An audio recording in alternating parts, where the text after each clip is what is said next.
Четверостишие и листовка с еще одним напоминанием о важности использования ремней безопасности.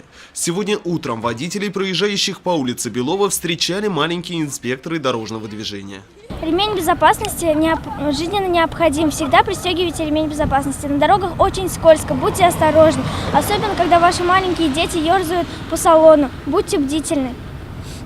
Мой дедушка очень меня любит. Он говорит, мне всегда пристегивается. Ремень безопасности всегда нужен. Согласно статистике ГИБДД, только 50% водителей всегда ездят пристегнутыми. Ремни на заднем сидении используют лишь 17% жителей страны. Вместе с тем, согласно другим исследованиям, применение ремней безопасности снижает риск гибели водителей и пассажиров на 50%. Главным сообщением компании «Пристегнись, Россия» стало послание: «Я пристегнулся, пристегнись и ты».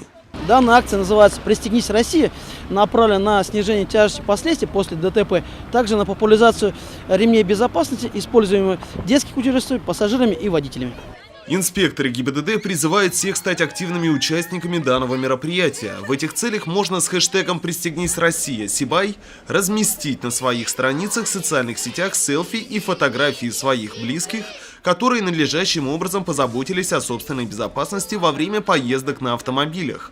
Пристегнулись ремнями безопасности, а юных пассажиров разместили в детских удерживающих устройствах. Добавим, что данная акция продлится до конца 2017 года. Ринат Музафаров, Айгуль Хамитова, Радмир Асингулов, Гульгина Расхильдина, телекомпания СТВ.